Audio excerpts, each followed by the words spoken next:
안녕하세요. 매일경제 뉴욕 특파원 김용갑입니다. 미국에는 집을 수리하거나 셀프 인테리어를 할 때 필요한 모든 것들을 판매하는 소매 업체들이 있습니다. 바로 홈디포와 로우스입니다. 이 홈디포 또는 로우스와 같은 이 소매 업체들은 큰 창고형 매장에서 주택과 관련한 모든 것들을 판매합니다. 단순히 생각했을 때는 남자들이 좋아할 만한 공간입니다. 또 남자들을 위한 공간일 것 같기도 합니다. 이는 업계 1위인 홈디포에게 맞는 말이지만 사실 제 뒤로 보이는 이 업계 2위인 로우스에게는 적용되지 않는 말입니다. 로우스의 차별화 전략은 고객에 대한 분석이었습니다. 로우스는 가정에서 주택 수리나 리모델링에 대한 이 결정권이 여성에게 있다는 점에 주목을 했습니다. 단순히 철물점이라면 공구를 사용하는 남성에게만 집중을 해야겠지만, 혹은 전문가를 대상으로만 한다면 남성에게만 집중해야겠지만, 일반 가정집에 들어가는 주택 리모델링이라면 여성이 의사결정권자일 수 있습니다. 그래서 이 주택개조 소매업체인 로우스에서 가전제품의 판매가 비교적 높게 나타나기도 합니다.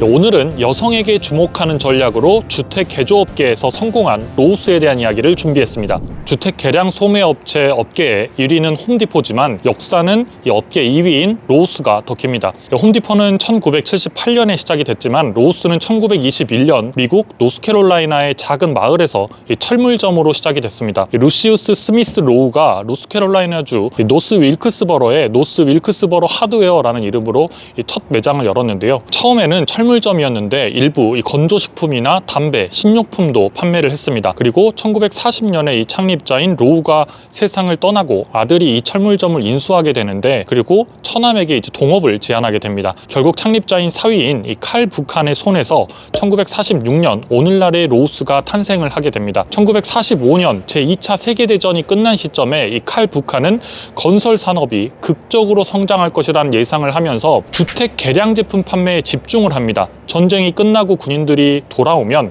이 가족과 함께 살 집이 필요할 것이라고 예상을 했습니다. 그래서 건축 자재와 공구를 판매하는 소매 업체로 자리를 잡으면서 성장을 하게 됩니다. 1949년 두 번째 매장을 시작으로 전국적인 체인화를 시도를 합니다. 이를 바탕으로 크게 성장을 하지만 건설에 집중을 하자 경기 변동에 취약하다는 고민을 하게 되고, 로우스는 건설 경기 침체에 대응해서 새로운 성장 동력으로 DIY 시장에 주목을 합니다. 특히 1978년 하버드 비즈니스 스쿨의 졸업생이었던 이 로버트 스트릭랜드의 손에서 많은 것들이 바뀌기 시작합니다. 기존의 로우스는 저렴하게 대량 구매를 원하는 사람들을 위한 공간에 가까웠습니다. 그래서 제품의 전시 방법이 이 매출에 큰 영향을 미치지는 않았습니다. 하지만 DIY 시장을 타깃으로 하면서 본격적으로 로우스를 슈퍼마켓과 비슷한 이 레이아웃으로 바꾸기 시작합니다. 고객의 관심을 끌만한 이 계절 상품을 매장 앞으로 빼고 고객을 그러면서 끌어모았고, 하드웨어 섹션을 뒤로 이렇게 이동을 하면서 이 하드웨어 섹션을 보기 위해서는 인테리어 상품 섹션을 지나도록 설계를 했습니다. 또 표지판을 또 쉽게 바꿨는데 이 부분은 잠시 뒤에 실제 매장이 들어가서 저희가 보여드리도록 하겠습니다. 1978년에 많은 변화가 있었는데요. 바로 경쟁사이자 업계 1위인 홈디포가 등장한 해입니다. 홈디포가 뒤늦게 등장을 했지만 엄청난 속도로 시장에 성장한 이유는 바로 대형 매장이었기 때문입니다. 당시에 홈디포의 매장 크기가 10만 5천 스퀘어피트에 달했습니다. 그러니까 약 3,000평 정도 된 건데, 이 규모의 경제를 통해서 고객들에게 싼 가격에 제품을 제공을 하면서 성공을 했습니다. 당시에 로우스의 매장의 수는 300개가 넘을 정도로 꽤 큰 규모였는데, 그럼에도 불구하고 매장의 평균 크기가 2만 스퀘어피트에 불과했습니다. 그러니까 홈디포의 약 5분의 1 수준의 크기였던 겁니다. 한 600평 정도 되는 셈입니다. 1988년 그리고 실험적으로 이제 대형 매장을 오픈을 하게 되고, 로우스도 1991년부터는 창고형 매장으로 전환을 시작했습니다. 이때 매장 수를 늘리기보다는 매장 규모를 키우는데 집중을 했습니다. 그리고 1995년에는 로우스닷컴을 만들면서 디지털 시장에 진출을 했습니다. 지속적으로 성장한 로우스는 2002년에 포춘 100대 기업에 들어왔고, 최근에는 포춘 500대 기업 가운데 30위권을 지키고 있습니다. 이 매출액을 기준으로 봤을 때 규모가 상당히 큰 기업이라고 볼 수가 있습니다. 그럼에도 불구하고 로우스는 항상 업계 1위인 홈디포와 경쟁을 합니다. 하지만 다른 부분도 꽤 많습니다. 먼저 이 여성 고객의 비중입니다. 미국의 시장 조사 기관인 뉴머레이터에 따르면 로우스 고객의 75%는 여성입니다. 로우스를 찾는 고객 10명 중에 7명 이상이 여성이라는 의미입니다. 건축, 철물과 같은 이 단어로 표현되는 소매업체의 고객 비중이 여성이라는 점은 홈디포와 큰 차이라고 또 할 수가 있겠습니다. 로우스는 여성을 이해하고 있고 여성에게 친화적인 쇼핑 환경을 만들고 있습니다. 직접 가서 한번 확인을 해보도록 하겠습니다. 가시죠.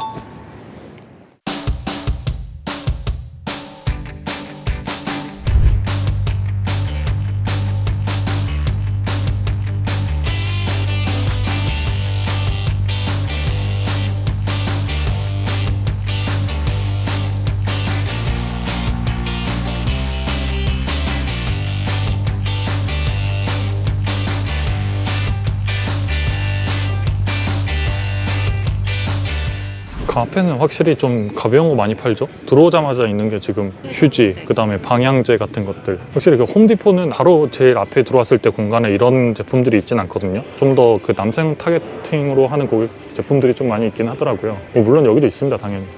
근데 이제 말씀드린 것처럼 뭐 이렇게 제설용 제품들인 거죠. 지금 이 제품 같은 경우가 이제 제설 작업을 위한 제품인 건데 지금 가격이 2,199달러, 한 300만 원 좀 넘는 거죠. 친절하게 여기 다 사용법이 써져 있네요. 이거 누르면 오른쪽으로 턴되고 이쪽 누르면 왼쪽으로 턴되고. 그 여기 보시면 그 가전제품들도 지금 많이 있잖아요. 지금 거의 메인 위치에 지금 LG전자의 이 세탁기가 전시가 되어 있는 것을 좀 보실 수가 있는데, LG전자가 또 그 로스를 통해서 제품들을 많이 판매를 하고 있더라고요. 보니까 저희가 LG전자 편에서 보도를 드릴 때도 이 로스를 통해서 제품을 좀 보여드린 적이 있는데, 로스 같은 경우에 말씀드린 것처럼 여성 고객들이 또 많이 이용을 하니까 가전제품들도 당연히 잘 팔릴 수밖에 없죠. 그래서 이 로스를 또 LG전자에서 타겟으로 해서 또 이렇게 제품을 팔고 있는 모습이고, 로스 같은 경우에 또 실제로 가전제품들의 이 매출 비중이 꽤 큰 편입니다. 제가 자꾸 이제 뭐 여성에 대한 이야기를 많이 하는데, 전체적으로는 홈디포와 비슷한 맥락이지만 이런 제품들 사실 우리가 생각해 보면 이 화장실과 관련된 제품들이라든가 이 욕조에 들어가는 이러한 인테리어 부품들 같은 경우에 어떤 부품을 살지, 이 작업을 하는 것은 남성이 할 확률이 좀 있지만 어쨌든 실제로 고르는 것은, 결정권자 같은 경우에는 여성이 결정을 하게 될 가능성이 좀 크죠. 가족이 같이 이야기를 하더라도 아무래도 여성의 기호가 좀 더 반영이 될 수가 있죠. 여성들이 더 잘 알기 때문에 이런 분야 같은 경우에는 더 잘 아는 사람이 결정권을 조금 더 가지게 되죠. 보시면 You can install your toilet인데 변기를 설치할 수 있다 라고 써져 있는데 여기 모델이 또 여성이 있죠. 이런 것들만 봐도 일반적이지 않은 어떤 여성들에게 또 새로운 메시지를 좀 주고 있는 것이라고 볼 수가 있습니다. 역시 미국 집이 크기 때문에 이렇게 큰 카펫을 까는 경우들도 있어서, 와, 이거 진짜 약간 가짜 잔디 아니에요? 가짜네. 네, 가짜 잔디를 까는 건 같은데 바로 이거. 여기는 약간 마루. 와, 진짜 종류가 많네요. 그러니까 이런 거예요. 이 종류가 이렇게 많은데 사실 남자들이 구별을 해서 고를 수 있겠냐는 거죠. 이 많은 이 색상에 대해서 어떻게 보면 이 결정권자가 진짜 여성일 수 있어요. 그래서 여성을 타깃으로 하는 게 맞을 수 있다. 그렇게 이렇게 사진도 붙여져 있잖아요. 지금 이 제품은 이렇게 사용할 경우에 어떻게 사용해라, 이런 식으로 이 놀이터를 만들 때 바닥에 인조 잔디를 만들어 놓는 것처럼 이렇게 사용하면 된다. 친절하게 사진과 함께 제품들을 또 보여주고 있는 모습을 보실 수가 있습니다. 여기는 또 집에 다는 조명들인 것 같아요. 보니까 이런 게 또 한 30만 원 하는 거군요. 이런 제품들이 이제 한 25만 원 정도? 다양한 제품들이 있네요. 근데 전체적으로 봤을 때는 홈디포와 그렇게까지 엄청난 차이를 주는 다른 곳이라는 것은 아닙니다. 그러니까 이런 것도 다 홈디포에서도 보실 수가 있죠. 그래서 맥락을 크게는 같이 하는 곳이라고 보시면 됩니다. 지금 여기는 이제 가든센터라고 하는 이제 옆에 같이 있는 공간인데, 여기서는 이제 농업과 관련된 것들, 씨를 이렇게 팔기도 하고요. 농기구 같은 것들 좀 판매도 하고 있는 것을 볼 수가 있습니다. 이제 이런 부분들을 더 확장하고 품목을 더 늘리는 곳이 이제 농촌에 있다고 한다면 그게 이제 좀 트랙터 서플라이의 위치를 위협하게 될 수가 있겠죠.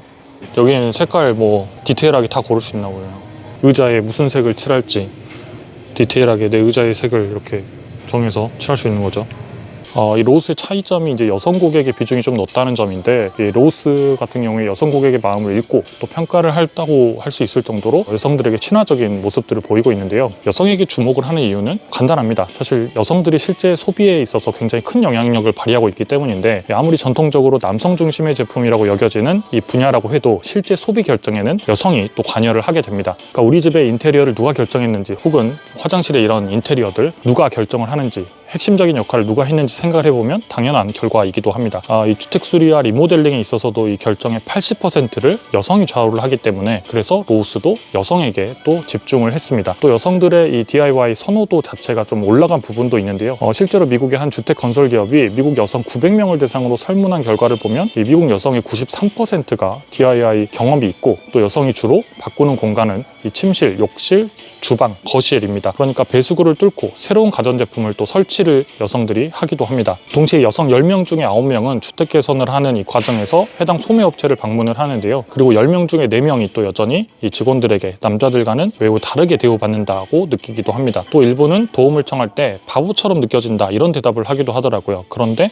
잘 보면 로우스 매장에서는 이러한 문제들을 해결하기 위한 노력들이 좀 느껴집니다. 로우스와 홈디포는 이제 매장에 있어서 차이가 있다고 하는데요. 홈디포는 남성을 중심으로 하기 때문에 빠르고 효율적인 목적으로 도구를 사고 나갈 수 있어야 되는데, 반면에 여성들은 보통 이제 조금 더 여유 있는 쇼핑을 합니다. 그래서 유모차 등을 위해서 더 넓은 통로를 제공하는데요. 이 공간 같은 경우에도 홈디포보다 이 로우스가 조금 더 공간이 넓다고 해요. 밖에 나가서 있는 공간도 마찬가지입니다. 그리고 비교적 제품을 낮은 선반에 조금 보관을 해가지고 이 낮은 곳에 많은 제품들이 있기 때문에 여성들도 제품을 꺼내기 쉽게 느낀다고 합니다. 그래서 이 로우스 광고에서도 좀 여성 친화적인 측면들을 많이 느낄 수가 있는데요. 여성 이용자들이 제품을 사고 사용하는 영상들이 광고가 많이 되곤 합니다. 이 소비자에게 다가가는 과정에서 이 안내 표지판도 바꿨는데, 이렇게 큰 매장에 오게 되면 이 표지판에 이 각 섹터마다 어떤 것을 판매하는지 이렇게 표지판을 볼 수가 있는데, 여기에 문자에 더해서 굉장히 직관적인 그림들을 넣어 놓으면서 조금 이런 공간에 익숙하지 않은 사람들도 편안함을 느낄 수 있도록 만들었습니다.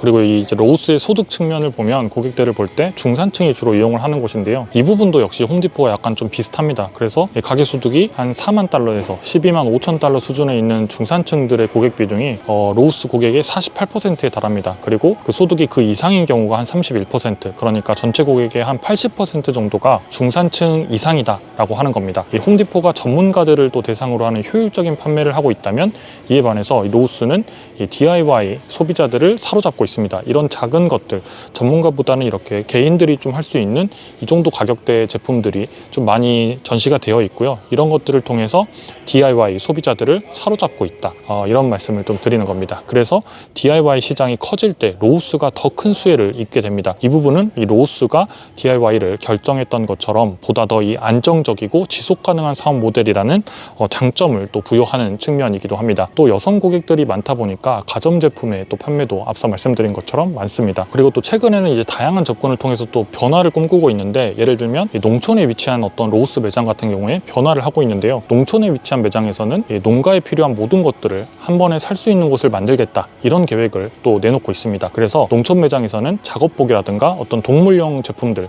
차량과 관련한 이 범주에 더 많은 제품의 품목들을 제공을 한다는 계획을 가지고 있습니다. 그래서 매장의 위치에 따라서 이 특성을 바꿔서 지역에 맞는 지역 맞춤화, 이 지역화를 하고 있다라고 하는 건데, 도시에서는 로우스의 경쟁자가 홈디포지만, 그러니까 농촌에서는 과거에 저희 어바웃 뉴욕을 통해서도 전해드린 바가 있는 곳, 바로 이 트랙터 서플라이와 같은 곳들이 로우스의 경쟁자가 되는 셈입니다.